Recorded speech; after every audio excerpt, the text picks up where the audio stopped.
उत्तरजीविता दावे की तारीख 6 वर्ष के बाद 25,000 रुपए की राशि के साथ 8 जुलाई 2012 को थी।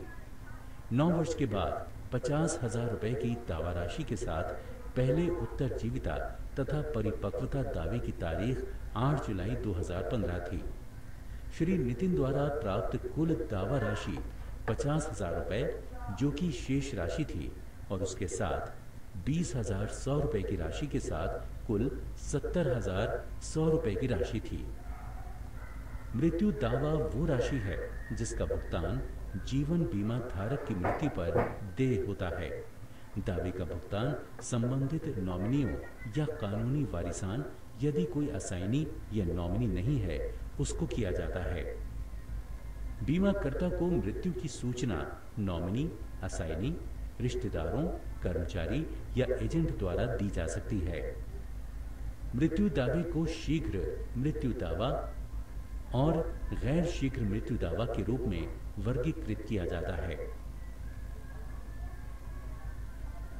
शीघ्र मृत्यु दावा पॉलिसी जारी करने के 2 वर्षों के दौरान पैदा होने वाले दावे को शीघ्र मृत्यु दावा कहा जाता है और इसके लिए अधिक विस्तृत जानकारी और छानबीन की जरूरत होती है।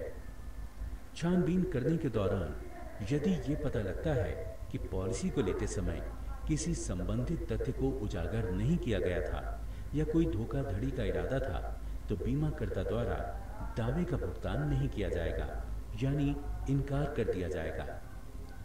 बीमाकर्ता द्वारा अतिरिक्त जरूरतों जैसे अंत में जिस चिकित्सक द्वारा देखभाल की गई थी उसकी रपट या अस्पताल के रिकॉर्ड्स देने के लिए कहा जाएगा ताकि ये पक्का किया जा सके कि इस मामले में किसी मूलभूत तथ्य को छिपाया नहीं गया था। आइए मृत्यु दावे के एक और उदाहरण को देखते हैं। श्री प्रभु जो पेशे से ठेकेदार हैं, उनकी आयु 33 वर्ष थी जब उन्होंने SLIC पॉलिसी को लिया था जिसकी बीमित राशि 1 लाख रुपए की थी और ये पॉलिसी उन्होंने 14 दिसंबर सन 2013 को ली थी। ये पॉलिसी एक गैर चिकित्सक मामले वाली थी।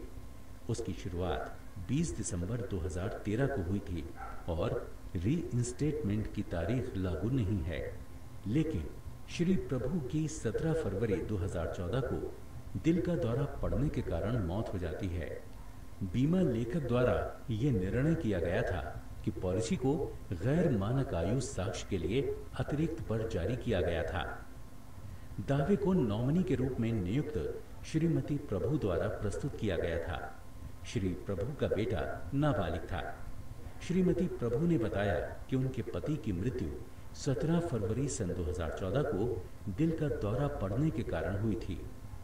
जांच के दौरान ये पता लगा कि मृत्यु जोखिम की शुरुआत के 2 महीनों के भीतर ही हो गई थी तथा ये भी पता लगा कि बीमा धारक श्री प्रभु की मृत्यु अचानक दिल का दौरा पड़ने से हुई थी और क्योंकि छानबीन के दौरान किसी गलत बात की जानकारी नहीं मिली थी, कंपनी ने दावे को स्वीकार करने का फैसला किया था।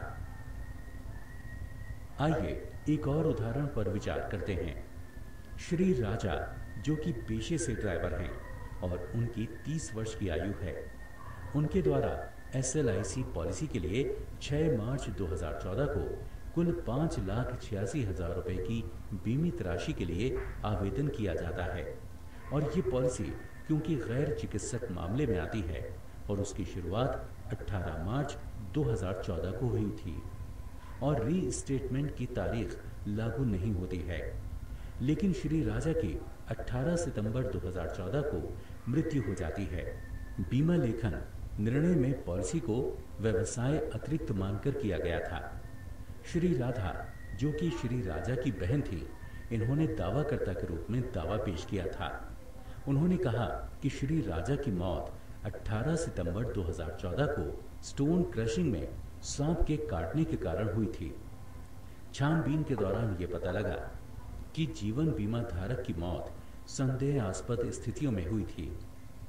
कंपनी FIR, पोस्टमार्टम तथा अंतिम पुलिस छानबीन रिपोर्ट देने के लिए कहती है क्योंकि उसकी पॉलिसी के साथ राइडर्स जुड़े हुए थे। क्योंकि दावाकर्ता FIR, PMR तथा पुलिस रिपोर्ट पेश नहीं कर पाई थी,